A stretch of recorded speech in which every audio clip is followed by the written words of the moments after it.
Assalamu alaikum. This is Mr. Babar Iqbal Memon and you are watching Biomedicos. आज के इस lecture में हम जो है वो कंट्रोल ऑफ माइक्रोबियल ग्रोथ जो चैप्टर था हमारा सेकंड, उसको हम कंटिन्यू करेंगे। और आज का जो लेक्चर है ये लेक्चर नंबर 2 है। लेक्चर नंबर 1 में हमने जो है वो कुछ टर्मिनोलॉजीज को पढ़ा था, हम उन्हीं टर्मिनोलॉजीज को शुरू करेंगे। और आज के लेक्चर में हम जो है वो टेक्निक्स को देखेंगे कि कौन कौन सी टेक्निक्स हैं, किस तरीके से हम जो है वो बेसिकली बैक्टीरिया की ग्रोथ को रोक सकते हैं। तो शुरुआत करते हैं कि लास्ट टाइम हमने पढ़ा था कि बैक्टीरिया की जो है वो हम दो तरीके से बैक्टीरिया की ग्रोथ को रोकते हैं। एक जो तरीका था उसको हम कह रहे थे बैक्टीरियोस्टेटिक,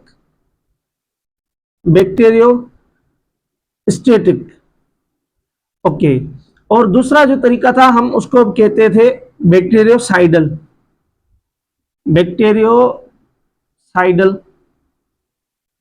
अब हम दोनों के बीच में पहले डिफरेंस देख चुके हैं, लेकिन मैं यहां पे आप लोगों को डिफरेंस बता रहा हूं कि बैक्टीरियोस्टेटिक में हम क्या करते हैं कि बैक्टीरिया की ग्रोथ जो होती है उसको रोक देते हैं, स्टॉप कर देते हैं। असल में ऐसा होता है कि बैक्टीरिया को हमने पढ़ा हुआ है कि वो यूनिसेल्युलर है। बैक्टीरिया क्या है? यूनिसेल्युलर ऑर्गेनिज्म है। अब एक यूनिसेल्युलर ऑर्गेनिज्म है तो उसके अंदर वो सारी चीजें होंगी जो कि एक सेल में होनी चाहिए, यानी एंजाइम भी होंगे, मेम्ब्रेन्स भी होंगी और न्यूक्लियस वगैरह भी होगा। तो जैसे कि इसके अंदर वो सारी खुसूसियात हैं, वो सारे ऑर्गेनेल्स हैं, तो ऐसा होता है कि इसकी ग्रोथ को रोकने के लिए हम उसकी या तो कोई एंजाइम को डीनेचर कर देते हैं या उसकी मेम्ब्रेन को रप्चर कर देते हैं, तो उससे क्या हो जाता है कि बैक्टीरिया की ग्रोथ रुक जाती है। और हमने पहले भी पढ़ा हुआ है कि एंजाइम्स क्या होते हैं? एंजाइम्स प्रोटीन इन नेचर होते हैं। तो इसका मतलब है हम प्रोटीन को भी डीनेचर कह सकते हैं कि अगर हम बैक्टीरिया की प्रोटीन को डीनेचर कर दें तो क्या हो जाएगा? बैक्टीरिया की ग्रोथ रुक जाएगी, बैक्टीरियोस्टेटिक हो जाएगा। अब बैक्टीरियोसाइडल का मतलब है बैक्टीरिया को किल करना। अब इसमें भी हम ऐसे एजेंट्स यूज करते हैं कि जिनके जरिए हम बैक्टीरिया के जो है वो कुछ ऐसे फैक्टर्स, कुछ ऐसी स्ट्रक्चर्स को डिस्ट्रॉय कर दें जिसकी वजह से बैक्टीरिया मर जाएगा। अब जहां जहां बैक्टीरिया स्टेटिक हुआ है, बैक्टीरियोस्टेटिक हुआ है, यानी बैक्टीरिया की ग्रोथ रुकी है, वहां ऐसा होता है कि बैक्टीरिया ऑन पर्टिकुलर कंडीशंस, यानी कुछ ऐसी कंडीशंस के जहां पे बैक्टीरिया को ग्रो करने के लिए वो जो चीजें चाहिए थी वो जब वापस आ जाती है, यानी एक फेवरेबल कंडीशंस आ जाती हैं। यहां पे क्या हो जाता है? फेवरेबल कंडीशंस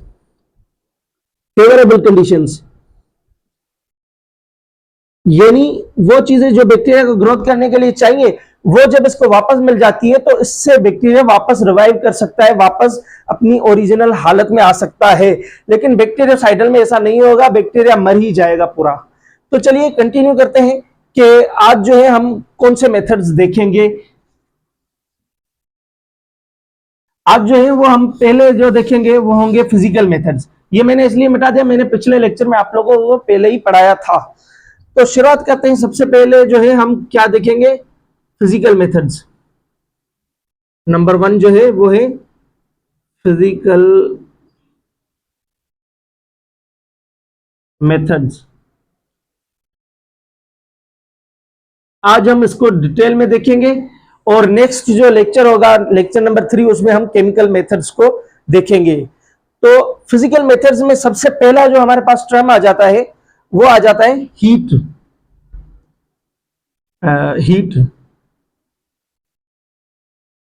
नंबर 1 ही लिख लेते हैं, हीट।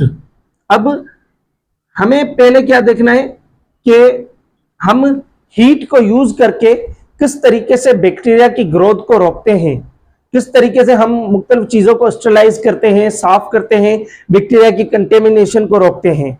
तो इसमें दो ही चीजें आएंगी। पहले जो आएगा हमारे पास हीट आ जाएगा, दूसरा जो हमारे पास आ जाएगा रेडिएशन आ जाएगा। अब हीट की जो फिर है वो फर्दर सब टॉपिक्स हैं, उनको हम बारी बारी देखते जाएंगे।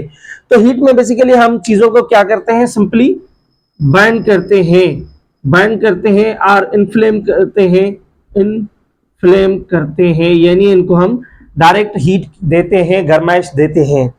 तो सबसे पहला जो है हीट का सब टाइप है हमारे पास, वो ये है कि ड्राई हीट क्या है? ड्राई हीट यानी सूखी गर्मी। लफ्जी माना तो यही है, ड्राई हीट सूखी गर्मी। सूखी गर्मी से माना क्या है? और उसकी दूसरी जो टाइप है उसकी वो है मॉइस्ट हीट। तो उससे क्या मुराद है वो हम देखेंगे बारी बारी। तो सबसे पहले ड्राई हीट जो है, इसमें हम इसके फिर से इसके भी सब टॉपिक्स हैं सूखी हीट की, यानी ड्राई हीट के सब टॉपिक्स हैं। पहला जो सब टॉपिक है वो है डायरेक्ट हीट। अब डायरेक्ट हीट लफ्जी माने ही समझ में आ रही है कि हम डायरेक्ट गर्मी दे रहे हैं, यानी उसको किसी और चीज के जरिए नहीं, डायरेक्ट जिस चीज को हमें वो है स्टेलाइज करना है, डायरेक्ट उसको ही जो है हम इन्फ्लेमेशन इन्फ्लेम कर रहे हैं या बर्न कर रहे हैं या डायरेक्ट हीट दे रहे हैं, मींस डायरेक्टली उसको गर्म कर दिया। इसके जो एग्जांपल है वो ये है कि inoculating loops, inoculating loops are needles. अब मैं आपको समझाता हूं कि क्या है ये। अब ये है कि देखें, डायरेक्ट हीट हम उन्हीं चीजों को दे सकते हैं कि जो हीट के जरिए खराब ना हो। मतलब तो यही है ना कि जो हीट के जरिए खराब ना हो। अब कोई इनोक्यूलेटिंग लूप्स यानी वो ये जो है ये धातु को हम बोलते हैं, मेटल्स को। ये सारे क्या होंगे? मेटल्स। जैसे कि लोहा हो गया। अब नीडल भी क्या है? लोहे से बनी हुई है। तो ये जो है ये मेटलिक थिंग्स है या लोहा वगैरह है, कॉपर है। तो ये जो चीजें हैं इनको हम डायरेक्टली हीट करते हैं, जिसको हम बोलते हैं डायरेक्ट हीट। अब इससे क्या होता है कि ये जब हम किसी लोहे को गर्मी देते हैं, उसको जलाते हैं, आग लगाते हैं, तो उससे क्या हो जाता है? इनके ये जो है ये रेड हो जाते हैं, रेड रेड हो जाते हैं। तो बस इसमें इतना ही है। अब ये क्या था? हमने हीट पढ़ा जिसमें हम बर्न करते हैं। उसकी पहली जो टाइप है वो है ड्राई हीट। ड्राई हीट को फिर फर्दर उसके अंदर जो है टाइप है डायरेक्ट हीट। ठीक है। अब दूसरी इसकी जो सब टाइप है वो है इंसीनरेशन। अब इंसीनरेशन जो अल्फाज है इसकी माना है टू बर्न, जला देना, टू बर्न। अब इसमें हम क्या करते हैं कि जो हमारे पास डिस्पोजेबल आइटम्स होते हैं, disposable items, disposable items like gloves हो गए, कप्स हो गए जो कि डिस्पोजेबल हो। उसके अलावा बायोलॉजिकल वेस्ट हो गया, बायोलॉजिकल वेस्ट हो गया।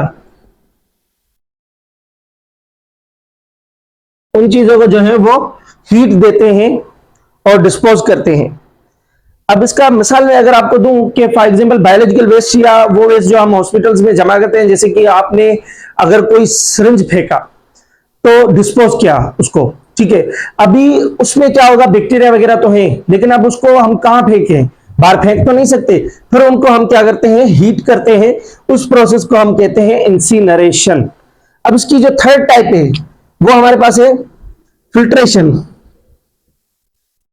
तीसरी जो टाइप है वो है फिल्ट्रेशन।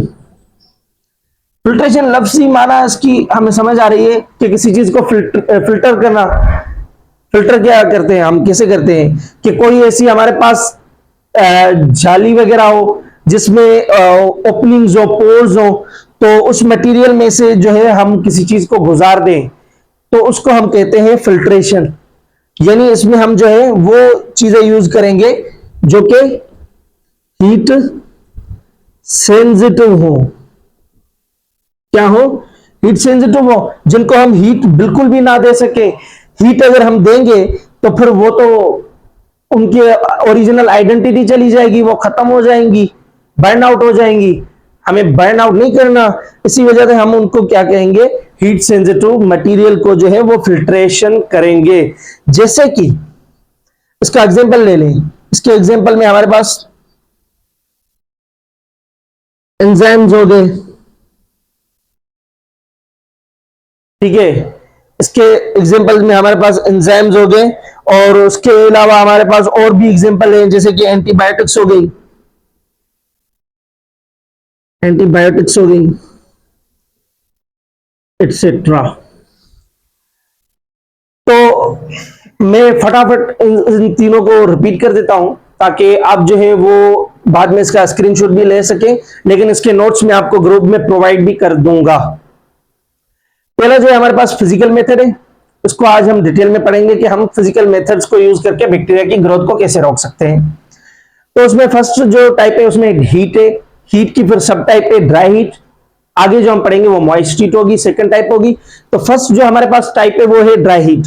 अब ड्राई हीट में फिर जो है वो सब टाइप्स हैं, जैसे कि डायरेक्ट हीट, जिसमें हम उन चीजों को डायरेक्टली हीट देंगे जो कि हीट को बर्दाश्त कर सकें, जैसे कि इनोकुलेटिंग लूप्स, यानी जो मेटल्स वगैरह हैं, कॉपर वगैरह है, और नीडल्स वगैरह, तो इनको हम हीट वगैरह करेंगे, ये रेड हो जाएंगे, वैसे भी सबको पता है, जैसे हमने लोहे को देखा है वो रेड हो जाता है।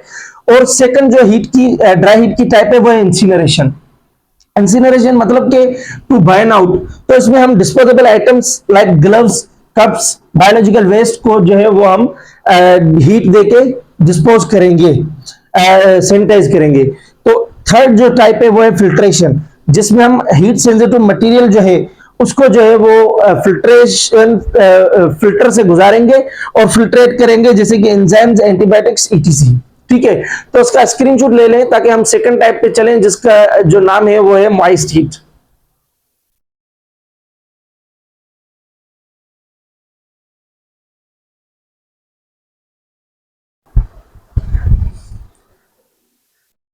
अच्छा, अब हम कंटिन्यू करते हैं हीट की सेकंड सब टाइप को, जो है मॉइस्ट हीट।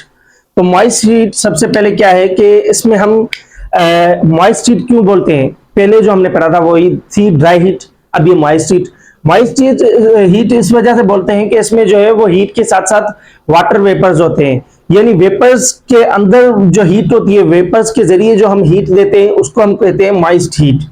और इसके जरिए क्या होता है, तो मैंने आपको पिछले लेक्चर में, जो हमारा फर्स्ट लेक्चर था, उसमें बताया था कि जो है वो हम कुछ ऐसी चीजें यूज करते हैं जिसके जरिए प्रोटीन की कोगुलेशन हो जाती है। लेक्चर के स्टार्टिंग में भी मैंने बताया कि प्रोटीन को डीनेचर कहते हैं। तो प्रोटीन को डीनेचर कैसे करते हैं, अगर हम मॉइस्ट हीट देंगे तो क्या होगा कि कोगुलेशन हो गई, कोगुलेशन हो गई। तो प्रोटीन वगैरह की कोगुलेशन वगैरह करवा के हम जो है वो बैक्टीरिया की ग्रोथ को रोकते हैं। मॉइस्ट हीट के जरिए क्या हो जाती है, कोगुलेशन हो जाती है। और अगर बात करते हैं तो ये एमसीक्यूज है सारे, ठीक है ना। तो अगर बात करते हैं कि मॉइस्ट हीट, तो मॉइस्ट हीट जो होती है ये मोर इफेक्टिव होती है, मोर इफेक्टिव होती है देन दी ड्राई हीट। ये ड्राई हीट से ज्यादा इफेक्टिव होती है। ये सीधा सीधा एमसीक्यूज है, ये पास्ट में पूछा भी गया है। ठीक है, तो अब जो है हम मॉइस्ट हीट की फिर फर्दर टाइप्स को देखेंगे। तो जैसे कि मैंने बोला कि वाटर वेपर्स, तो जाहिर सी बात है हम ऐसे टाइप्स यूज करेंगे जिसमें वाटर वेपर्स हो। तो सबसे पहले जो है हमारे पास बॉइलिंग है। तो बॉइलिंग में क्या होता है, बॉइलिंग में हम जो है वो किसी भी चीज को 100 सेंटीग्रेड या उससे ज्यादा उबालें, बॉइल करें, तो क्या हो जाता है कि इसमें अगर हम इसको 15 किसी चीज को 15 मिनट के लिए बॉइल कर दें, कितनी देर के लिए, 15 मिनट के लिए, तो most of the vegetative bacteria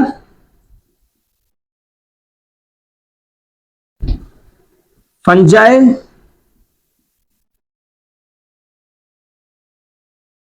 and viruses वो जो है वो किल हो जाते हैं। अब क्या मुराद है वेजिटेटिव से, मैंने फर्स्ट लेक्चर में बताया था कि जो एक active form of bacteria, virus, fungi होते हैं उनको हम वेजिटेटिव बोलते हैं, जो कि रिप्रोडक्शन कर सकते हो, जो कि ग्रोथ कर सकते हैं, उसको हम वेजिटेटिव कहते हैं। तो बॉइलिंग में सिंपल यही है कि 15 मिनट के लिए 100 सेंटीग्रेड पर या उससे जायद बॉयल करने पर हमारे पास most of the vegetative forms of bacteria, fungi और वायरसेस किल हो जाते हैं, लेकिन but some of the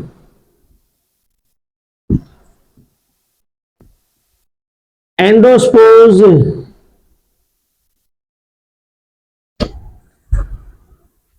are not killed.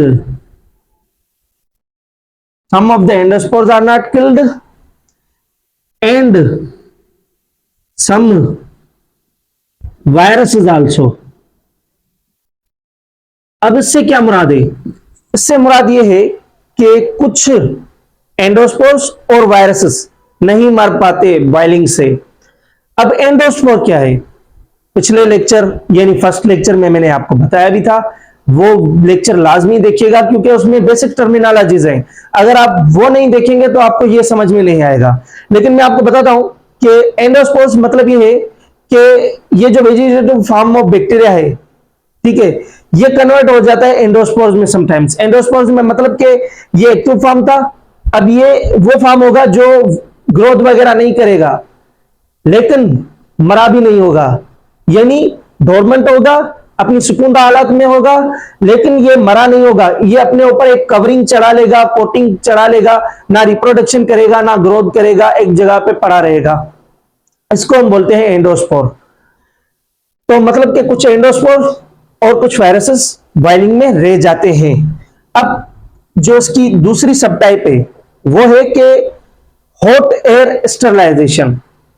Hot air sterilisation ये ज्यादा इफेक्टिव है देन बॉइलिंग, मोर इफेक्टिव है, ये मोर इफेक्टिव है। लेकिन क्यों मोर इफेक्टिव है? इस वजह से मोर इफेक्टिव है क्योंकि इसमें हम जो है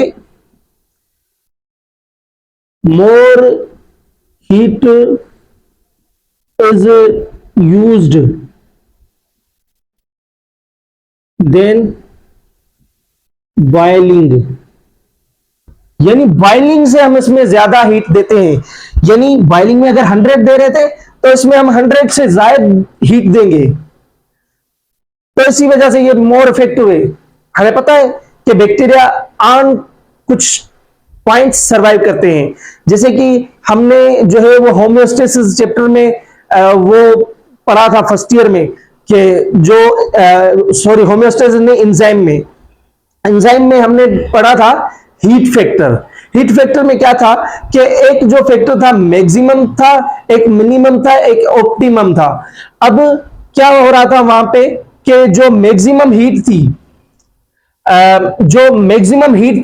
वहां पे जो प्रोटीन थी यानी जो एंजाइम्स थे वो डीनेचर हो रहे थे, और जो ऑप्टिमम हीट थी, ऑप्टिमम हीट ऐसी हीट को कहा जाता है जहां पे एंजाइम्स जो है अपना फुल फंक्शन देते हैं, अपना मुकम्मल तौर पे फंक्शन देते हैं।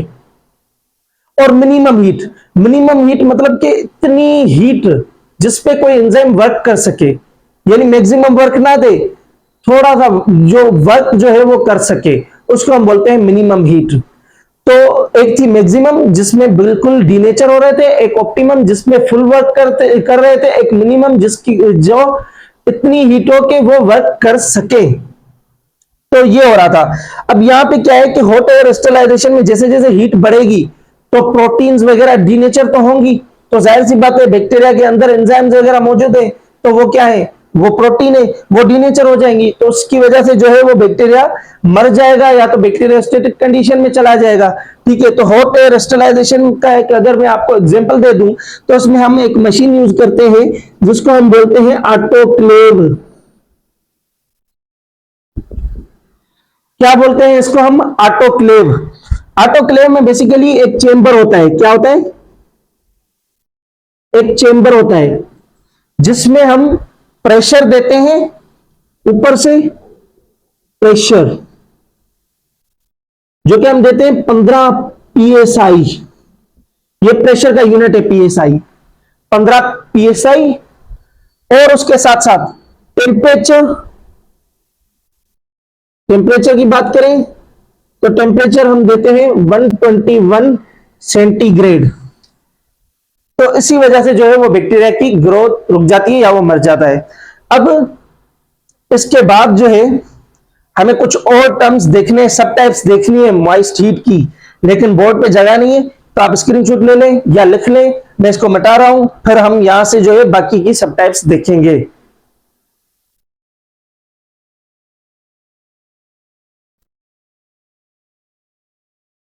अच्छा, अब बात करते हैं मॉइस्ट हीट की।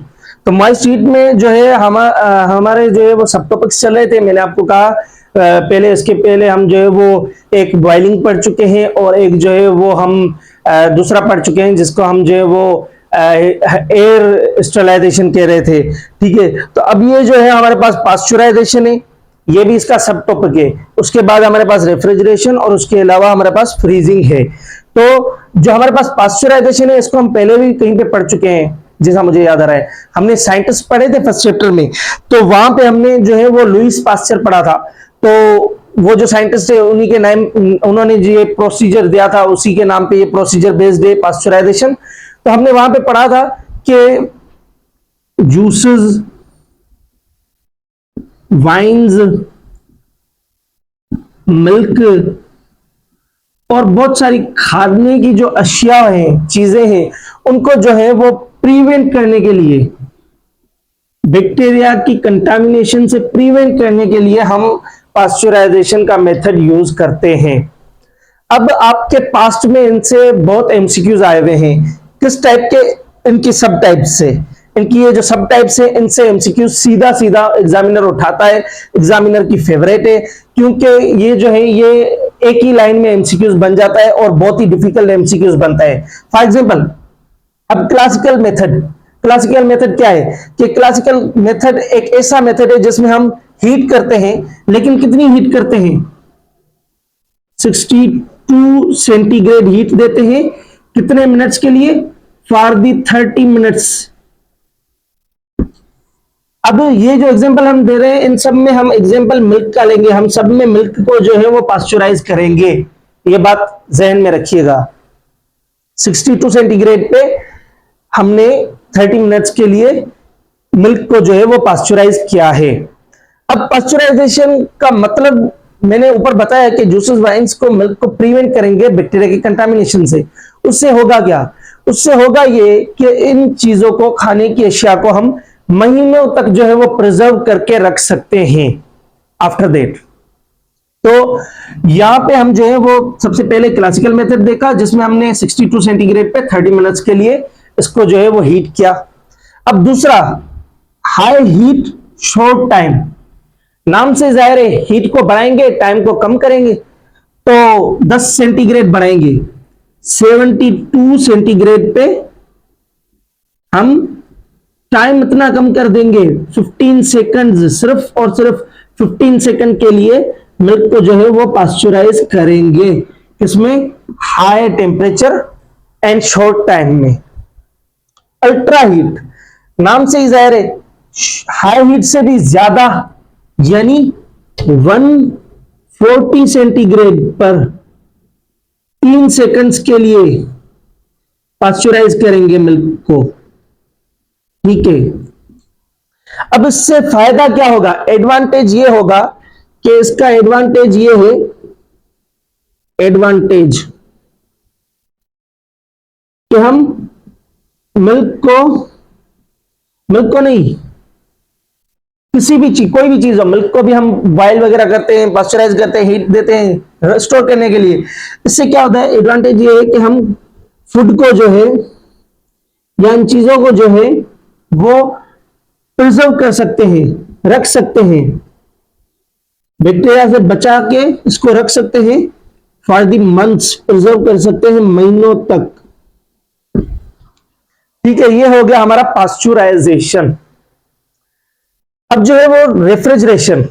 अब पहला सवाल यही है, क्या आप घर में जो खाना खाते हैं अगर वो थोड़ा सा बच जाता है तो आप उसको फ्रिज में क्यों रखते हैं? क्वेश्चन है। अम्मी बोलती है ना, फ्रिज में रखती है खाना, क्यों रखती है? ताकि उसमें स्मेलिंग ना आए, वो खट्टा ना हो जाए। क्यों? क्योंकि उसमें जो है वो बैक्टीरिया चले जाएंगे अगर हम उसको ऐसे रखेंगे। तो इसी वजह से हम उसको रेफ्रिजरेशन करते हैं, फ्रिज में रखते हैं, रेफ्रिजरेटर में रखते हैं। तो इसका मतलब ये है कि रेफ्रिजरेशन में भी हम खानों को जो है वो प्रिजर्व करते हैं। इसमें बेसिकली क्या होता है कि 0 से 7 सेंटीग्रेड, 0 से 7 सेंटीग्रेड पर हम चीजों को रखते हैं। उससे क्या होता है, उससे कौन सा इफेक्ट होगा, बैक्टीरियोसाइडल या बैक्टीरियोस्टेटिक? बैक्टीरियोस्टेटिक, बैक्टीरियोस्टेटिक इफेक्ट होगा, बैक्टीरियोस्टेटिक। क्यों? क्योंकि टेम्परेचर बहुत कम है, मिनिमम है, और इस पे जो है वो प्रोटीन सही से काम नहीं कर पाएंगी बैक्टीरिया की, जिसकी वजह से जो है ये बैक्टीरियोस्टेटिक इफेक्ट हो जाएगा रेफ्रिजरेशन। अब यहां से एमसीक्यूज किस टाइप के आएंगे, अगर मैं आपको पास्चराइजेशन और रेफ्रिजरेशन से बताऊं। अगर एग्जामिनर कहे कि मैंने मिल्क को जो है वो 72 सेंटीग्रेड पर 15 सेकंड के लिए जो है वो पास्चराइज किया है, अब बताओ कि ये कौन सी टाइप है पास्चराइजेशन की, क्लासिकल टाइप है, high heat short time type है, या अल्ट्रा हीट टाइप है? तो सिंपल सी बात है, सेकंड नंबर टाइप है, हाई हीट शॉर्ट टाइम में। तो इसके वजह से आपको जो है वो कुछ चीजों को रट्टा मारना पड़ेगा, आपकी इसकी वैल्यू याद रखनी पड़ेगी। अगर एग्जामिनर कहे कि मैंने फूड को जो है वो 0 से लेके 7 सेंटीग्रेड पर जो है वो प्रिजर्व किया हुआ है, तो ये कौन सा मेथड है, फ्रीजिंग है, ड्राइंग है, पास्चराइजेशन है, या बोले बॉइलिंग है? तो आप क्या कहेंगे, जाहिर सी बात है रेफ्रिजरेशन है। हमने पढ़ा 0 से 7 सेंटीग्रेड पर हम जो है वो बैक्टीरियोस्टेटिक इफेक्ट लगा के खाने को प्रिजर्व करते हैं, और ये जो है इसमें बैक्टीरिया जो है वो बैक्टीरियोस्टेटिक हो जाता है, वो अपनी ग्रोथ नहीं कर पाता। तो ये हो गया रेफ्रिजरेशन। और अगर फ्रीजिंग की बात करें, फ्रीजिंग अल्फाज की माना क्या है, जमाना, किसी चीज को जो है वो जमा लेना। तो ये नहीं कि हम 0 से भी कम, लेस देन 0 सेंटीग्रेड पर किसी चीज को स्टोर करें, रखें, फ्रीज करें, तो जो होगा उसको हम कहेंगे फ्रीजिंग। अब यहां पे भी क्या होगा, यहां पे भी बैक्टीरियोस्टेटिक इफेक्ट होगा, यानी ना बैक्टीरिया जो है वो ग्रोथ कर पाएगा, ग्रोथ भी नहीं करेगा, रिप्रोडक्शन भी नहीं करेगा, वो डोरमेंट स्टेज में चला जाएगा। ठीक है, क्लियर है पॉइंट? आप इसका स्क्रीनशॉट लें या नोट कर लें स्टॉप करके। चलते हैं अगली जो है सब टाइप्स पर, इसकी मॉइस्ट हीट की और भी सब टाइप्स हैं आगे।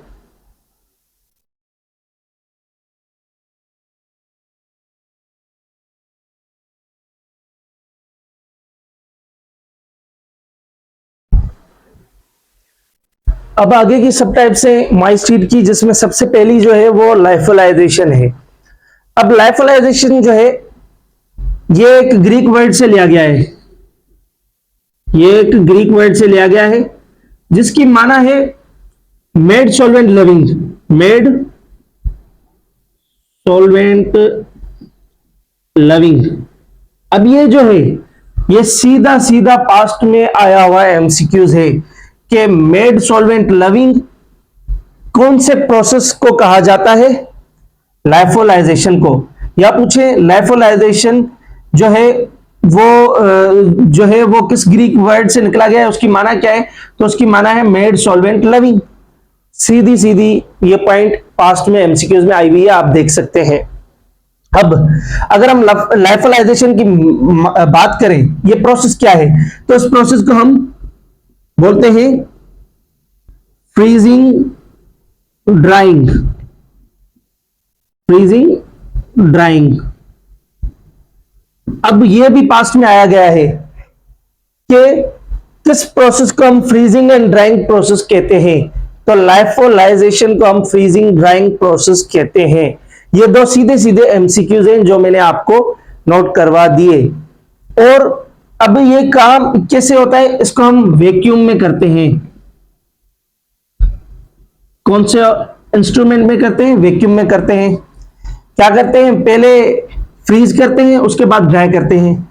अब इसमें एग्जाम्पल क्या है, इसमें हम क्या क्या यूज करते हैं सर? सम सेल्स, कुछ सेल्स हो गए, और उसके अलावा कुछ खाने हो गए, उनको जो है हम पहले फ्रीज करेंगे फिर ड्राई करेंगे। क्लियर है पॉइंट? नेक्स्ट जो सब टॉपिक है वो है डेसिकेशन। डेसिकेशन अल्फाज की माना है सुखाना। डेसिकेशन अल्फाज की माना क्या है? सुखाना, यानी किसी चीज से वाटर को निकाल लेना। यानी in this process elimination of water is done. Elimination of water is done means कि किसी चीज से वाटर को निकाल दिया जाता है। अब जब हमने एंजाइम वाले चैप्टर में वाटर फैक्टर भी पढ़ा था हीट के साथ, कि वाटर भी एंजाइम के वर्क के लिए लाजमी है। अगर वाटर नहीं है तो हो सकता है कि क्या होगा, यहां पे बैक्टीरियोस्टेटिक इफेक्ट होगा। कौन सा? वही वाला फेमस वाला बैक्टीरियोस्टेटिक इफेक्ट, यानी बैक्टीरिया ग्रो नहीं करेंगे,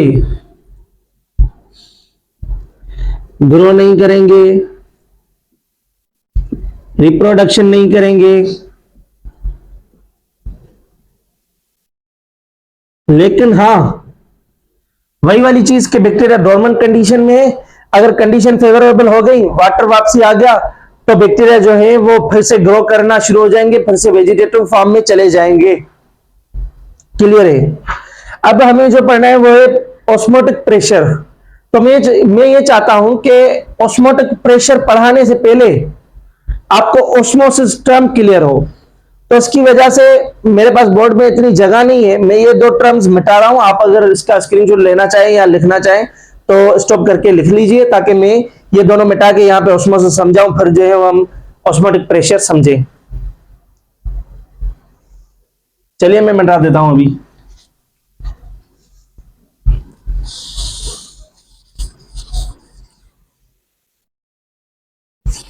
ऑस्मोटिक प्रेशर को भी मिटा देता हूं, पहले ऑस्मोसिस समझाऊं।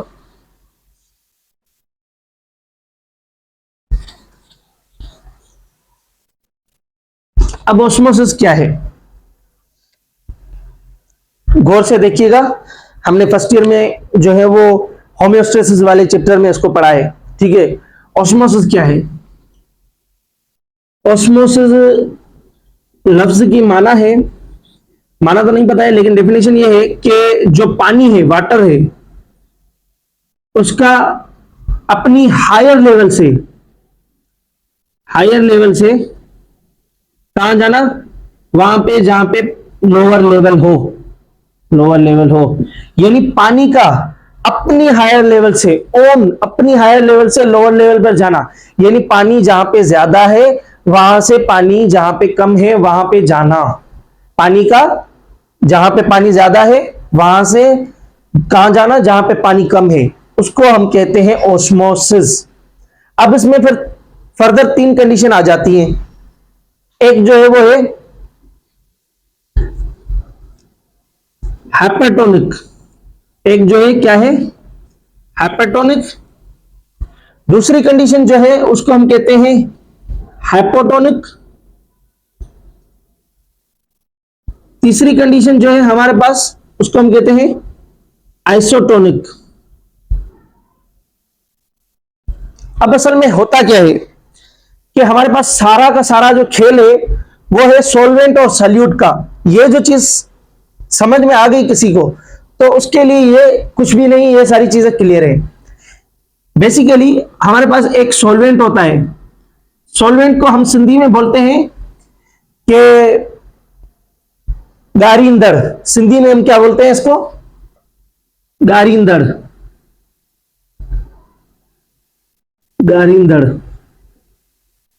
जो किसी चीज को जो है वो डिसॉल्व करे उसको हम बोलते हैं सॉल्वेंट। जो डिसॉल्विंग हो, जो कि डिसॉल्व कर रहा हो, उसको सॉल्वेंट कहेंगे। दूसरा क्या होगा? सॉल्यूट, हम बोलते हैं सिंधी में गारिंदड़। और दूसरा होता है सोल्यूट, जिसको हम सिंधी में बोलते हैं गरंदड़। अब सॉरी फॉर दैट कि मुझे उर्दू में इनको नहीं पता कि क्या बोला जाता है, लेकिन हाँ, सॉल्वेंट वो होता है कि जो किसी चीज को डिसॉल्व करे, और सोल्यूट जो होता है ये खुद डिसॉल्व हो जाता है। अब एग्जांपल में देखें तो सॉल्वेंट में क्या आ जाता है, सॉल्वेंट में वाटर आ जाता है, और सोल्यूट में अगर हम देखते हैं तो इसमें हमारे पास शुगर आ जाती है, साल्ट आ जाता है। तो ये जो होते हैं ये खुद जो है वो डिसॉल्व होते हैं, वाटर जो है वो डिसॉल्व करता है।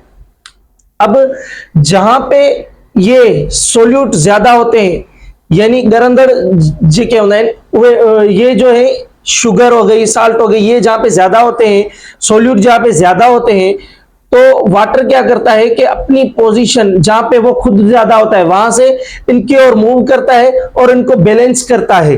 ठीक है, तो अब यहाँ पे हमारे पास तीन कंडीशन है, एक हाइपरटोनिक है, एक हाइपोटोनिक, एक आइसोटोनिक है। मैंने ये तीनों जनरल कंडीशंस बनाई है। ठीक है, यहाँ पे हम एक सेल रखते हैं, ये क्या है, ये एक सेल है, ये ब्लू मैंने मार्क किया, ये सारा इसमें अंदर वाटर है। ठीक है, ये क्या है, ये सेल है, इसके अंदर ये वाटर है, और ये यहाँ पे थोड़े बहुत इसके अंदर ये सॉल्यूट मौजूद है, शुगर साल्ट मौजूद है।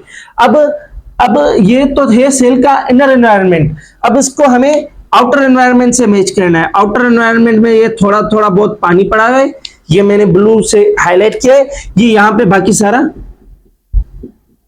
सोल्यूट पड़ा हुआ है, शुगर साल्ट्स पड़े हुए हैं। तो ये जो सेल का अंदर वाला एनवायरनमेंट है जहां पे पानी ज्यादा है और सोल्यूट ये शुगर साल्ट कम है, इसको हम बोलते हैं हाइपरटोनिक, यानी पानी का सेल के अंदर ज्यादा होना और बाहर एनवायरनमेंट में कम होना। इस कंडीशन को बोलते हैं हम हाइपरटोनिक कंडीशन।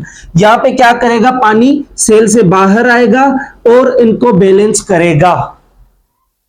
दूसरी कंडीशन ये है कि ये मैंने सेल बनाया ब्लू से और इसमें थोड़ा बहुत ये पानी डाल दिया, बाकी यहाँ पे ये सारा हमारे पास सोल्यूट मौजूद है, यानी शुगर साल्ट्स और आयंस वगैरह मौजूद है। अब बाहर के एनवायरनमेंट की बात करें तो सेल से बाहर का एनवायरनमेंट ये सारा पानी हो गया।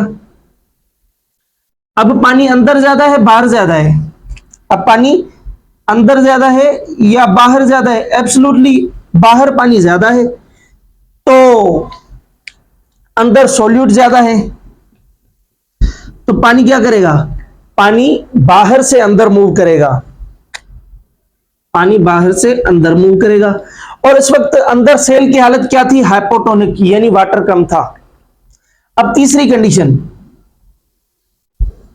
कंडीशन ये है कि यहां पे ये हमने सेल बनाया, इसके अंदर यहां पे एक साइड पे मैं ये डाल देता हूं आयंस और सॉल्यूट, और ये आधी साइड ये जो है ये वाटर से भरी हुई है।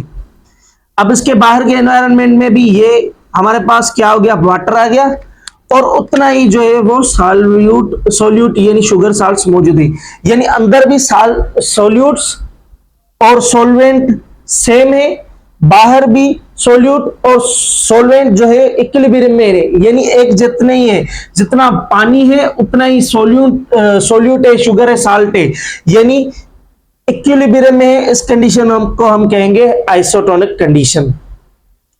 अब हमें एक चीज पढ़नी है जो कि हम पहले भी पढ़ रहे थे, ऑस्मोटिक प्रेशर, तो उसको हम कंटिन्यू करते हैं, इसको मिटाते हैं ताकि मैं आपको वो समझा सकूं। जिसको ये समझ आ गया होगा उसको वो आराम से समझ में आ जाएगा। ऑस्मोटिक प्रेशर, अब असल में ये लास्ट टाइप है, ठीक है, फिजिकल मेथड में हीट की, तो समझिएगा, इसके बाद रेडिएशन शुरू करेंगे। तो ऑस्मोटिक प्रेशर में असल में ये होता है कि हम क्या करते हैं कि हाई लेवल दे देते हैं किसकी, किसी शुगर की, साल्ट की। ठीक है, ये हम क्यों करते हैं वो मैं बता रहा हूं। अब इससे क्या होगा कि हाई शुगर और साल्ट देने से हमारे पास बाहर का एनवायरनमेंट जो होगा वो हाइपोटोनिक क्रिएट होगा। बाहर का एनवायरनमेंट, सेल का अंदर का नहीं, सेल से बाहर का एनवायरनमेंट हाइपोटोनिक है, यानी बाहर साल्ट्स और शुगर जो है ये ज्यादा है, और पानी जो है और वाटर जो है वो कम है, वाटर जो है वो बाहर कम है, यानी हाइपोटोनिक कंडीशन हो गई बाहर की। तो क्या करेगा सेल, पानी क्या करेगा, पानी जो है वो सेल से बाहर एनवायरनमेंट में जाएगा, एनवायरनमेंट में जाएगा। पीछे हमने डेसिकेशन में भी पढ़ा था कि अगर वाटर किसी चीज से निकाल दें तो क्या बैक्टीरिया ग्रोथ करेगा, नहीं, वो बैक्टीरियोस्टेटिक कंडीशन में चला जाएगा। तो यहां पे भी हम वही चीज अप्लाई कर रहे हैं कि हाई साल्ट और हाई शुगर देख के, हाई सल्यूट देख के हम वाटर को जो है वो सेल से या उस चीज से किसी चीज को प्रिजर्व कर रहे हैं, जैसे कि फूड हो गया, तो उससे बाहर निकलवा रहे हैं। हमने घरों में काफी जगह पर ये कंडीशंस अप्लाई की हैं, लेकिन हम ध्यान नहीं देते। जैसे कि हम डेसिकेशन कहां पे अप्लाई करते हैं, जो कच्चा आम होता है, कच्चा जो मैंगो होता है, उसको हम सुखाते हैं घर में ताकि उसको हम प्रिजर्व कर सके। क्यों सुखाते हैं, प्रिजर्व करते हैं? क्योंकि उसमें वाटर हम निकाल देते हैं, उसकी वजह से उसमें बैक्टीरिया ग्रो नहीं कर पाते, फिर वो खराब नहीं होता। और अगर मैं ऑस्मोटिक प्रेशर की बात अप्लाई करूं तो हमने अचार में बहुत जगह पे अप्लाई किया है। हम क्या करते हैं, अचार बहुत दिनों तक चलता है। क्यों चलता है? हम जब उसमें बाहर सॉल्यूट वगैरह ज्यादा डालते हैं, उसमें नमक वगैरह डालते हैं, उसको थोड़ी देर के लिए प्रिजर्व करके रखते हैं, तो उसमें क्या होता है कि उसका सारा पानी जो होता है ना वो बाहर निकल आता है। वो पानी जो है वो सेल को छोड़ देता है। तो एक आइडियल कंडीशन हो गई, बैक्टीरियोस्टेटिक कंडीशन हो गई अप्लाई करने के लिए। तो हाइपोटोनिक कंडीशन अप्लाई करेंगे, जिसकी वजह से क्या हो जाएगा, बैक्टीरियोस्टेटिक कंडीशन हो जाएगी। अब यहाँ पे कुछ जो है वो चीजें हैं जो कि नोट करने के लिए है, बहुत ही इंपॉर्टेंट है, नोट है एक किस्म का। इसमें क्या कहता है कि मोल्ड्स, यानी कुछ फंजी के टाइप से मोल्ड्स जो है, ये जो है, और उसके अलावा स्ट्रेप्टोकोकस फैमिली, बैक्टीरिया की फैमिली है एक। अगर आपने बायोलॉजी सही से पढ़ी होगी तो पढ़े होंगे आपने, स्ट्रेप्टोकोकस फैमिली है, जिसमें स्ट्रेप्टोकोकस आरियस हो गया, स्ट्रेप्टोकोकस नमूनिया हो गया। तो ये जो फैमिली है ये क्या करती है, ये इस प्रोसेस को रेजिस्ट करती है, ये इस प्रोसेस को रेजिस्ट करती है। अब आप इसका स्क्रीनशॉट निकाल लें या इसको नोट डाउन कर लें ताकि हम आगे रेडिएशन की ओर बढ़े।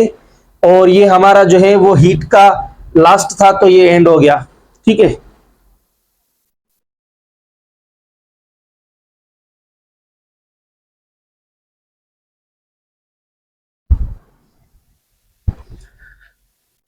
अच्छा, अब फिजिकल मेथड वही फिजिकल मेथड जो हम माइक्रोबियल ग्रोथ को कंट्रोल करने के लिए यूज कर रहे थे वही कंटिन्यू है, लेकिन यहाँ पे सिर्फ फर्क इतना आ गया है कि अब हीट हमारा कंप्लीट हो चुका है। अब जो हम पढ़ेंगे वो होगा रेडिएशंस। तो रेडिएशंस में सिर्फ हम दो टाइप्स पढ़ेंगे। सबसे पहला जो टाइप है वो है आयोनाइजिंग रेडिएशन, जिसमें एग्जांपल में गामा रे, एक्सरे और इलेक्ट्रॉन बीम आ गया।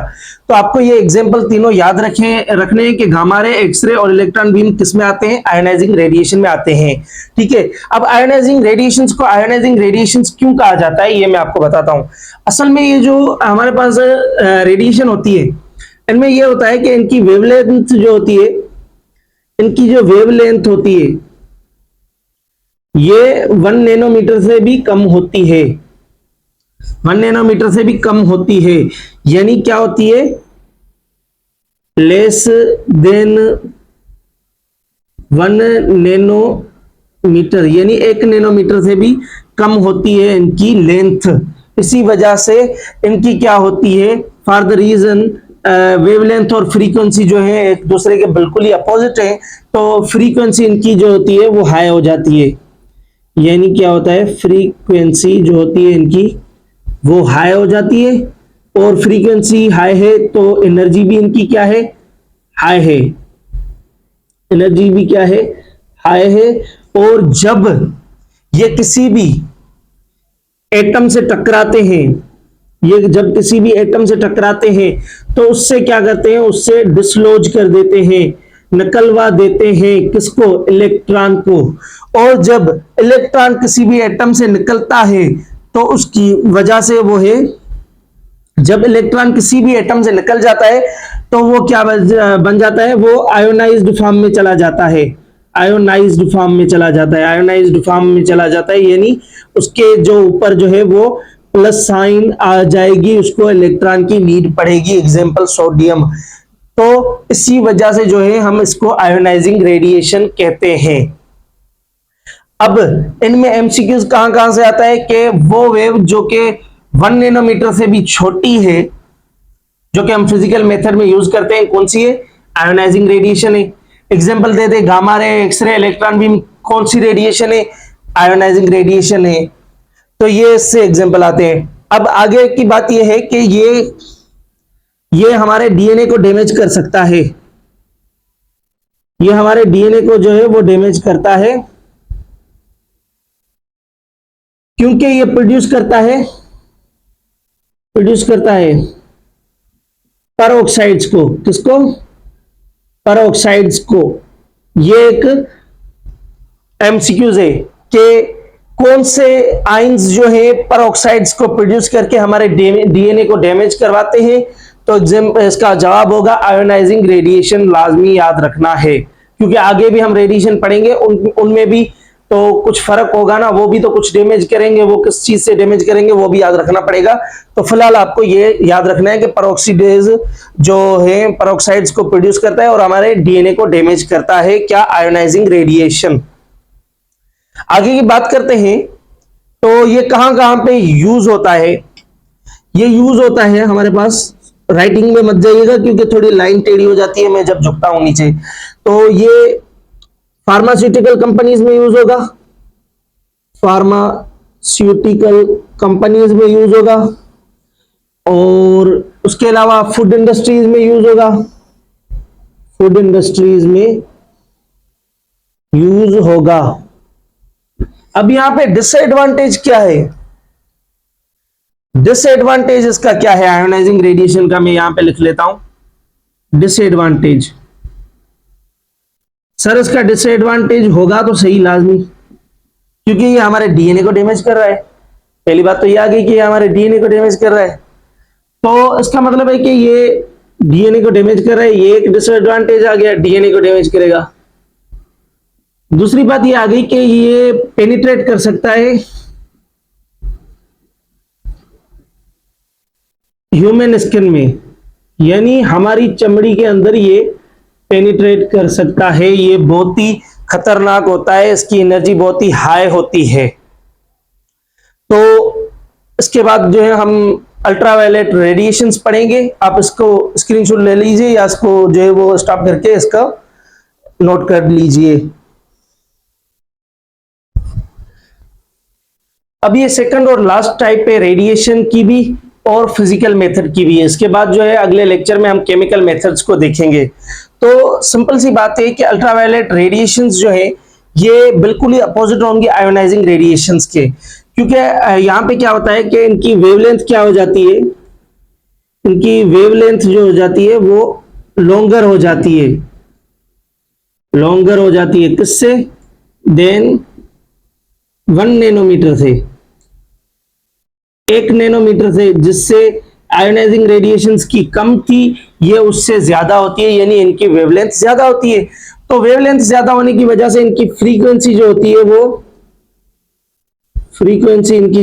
वो कम हो जाती है। फ्रीक्वेंसी कम होती है, इसी वजह से इनकी जो है वो एनर्जी भी कम हो जाती है। इनकी एनर्जी भी कम हो जाती है। अब एनर्जी कम है तो ये पेनिट्रेट भी कम करेंगी, लेकिन ये जो है ये हमारे डीएनए को डैमेज कर सकती है। डीएनए को डैमेज करती हैं। कैसे? Bye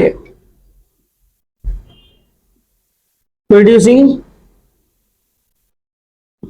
thiamine dimers. तो जैसे मैंने आपको बताया था कि जो आयोनाइजिंग रेडिएशन है उनमें किस किस तरीके से एमसीक्यूज आए थे। पेरोक्साइड्स जो वो प्रोड्यूस कर रहा था, डीएनए को डैमेज कर रहा था, वो एमसीक्यूज बन रहा था। तो यहाँ पे थायमाइन डाइमर्स प्रोड्यूस करेगा और डीएनए को डैमेज करेगा, ये एमसीक्यूज बनेगा। एग्जामिनर पूछे कि कौन सा रेडिएशन है जो थायमाइन डाइमर्स को प्रोड्यूस करके डीएनए को डैमेज करवाता है, तो आप किसको सिलेक्ट करेंगे? आयोनाइजिंग या अल्ट्रावायलेट? Absolutely ultraviolet. अगर एग्जामिनर पूछे कि वेवलेंथ जो है 1 नैनोमीटर से लॉन्गर है तो अल्ट्रावायलेट, 1 नैनोमीटर से शॉर्टर है तो फिर आयोनाइजिंग। एग्जामिनर पूछे एनर्जी किसकी ज्यादा होगी तो आयोनाइजिंग, एनर्जी कम किसकी होगी तो अल्ट्रावायलेट। अब जैसे कि ये थायमन डायमर्स को प्रोड्यूस कर सकता है और हमारे डीएनए को डैमेज करता है, इसके हम यूजेस देखें तो ये बेसिकली डिसइंफेक्टेंट है। क्या है? डिसइंफेक्टेंट है। डिसइंफेक्टेंट क्या है ये मैं यहां नहीं बताऊंगा, लेक्चर बहुत लॉन्ग हो गया है। डिसइंफेक्टेंट मैं आपको ऑलरेडी फर्स्ट लेक्चर जो हमारा था सेकंड चैप्टर का उसमें बता चुका हूं। ठीक है, तो डिसइंफेक्टेंट है जो कि बेसिकली हम ऑपरेशन रूम्स और ऑपरेटिंग रूम्स में, कैफेटेरिया वगैरह वगैरह में यूज करेंगे ईटीसी। अब इसके डिसएडवांटेजेस क्या हैं? डिसएडवांटेजेस एक तो ये हो गया कि हमारे डीएनए को डैमेज कर रहा है, सीधी सी बात है, थायमन डायमर प्रोड्यूस करके हमारे डीएनए को डैमेज करेगा, नुकसान तो होगा ना, डिसएडवांटेज है। लेकिन यहां पे दूसरी बात ये है कि ये हमारी स्किन को डैमेज कर सकता है। हाँ, ये अंदर पेनिट्रेट करके स्किन में नहीं जाएगा, लेकिन ये स्किन को डैमेज करेगा, ये ज्यादा अंदर नहीं जाएगा। उसके अलावा ये हमारी आई को डैमेज करता है। ठीक है, ये दो मेन पॉइंट्स हो गई। अब इसकी पेनिट्रेशन की बात करें, इसकी पेनिट्रेशन की बात करते हैं कि ये किस हद तक पेनिट्रेट कर सकता है। पेनिट्रेशन ये किस हद तक पेनिट्रेट करता है, तो ये क्लॉथ्स हो, कपड़े हो या कोई ग्लास वगैरह हो, उन दोनों में नहीं कर पाएगा पेनिट्रेट। तो ये थोड़ा बहुत इंफॉर्मेशन हमारे कंटेंट में थी। अभी अजान भी हो रही है तो यहाँ पे लेक्चर का अख्ताम करते हैं। आप अगर नए हो तो हमारे चैनल को सब्सक्राइब कीजिए, और अगर कोई क्वेश्चन हो लेक्चर से रिलेटेड तो कमेंट में पूछ लीजिएगा। Thank you so much. Allah Hafiz.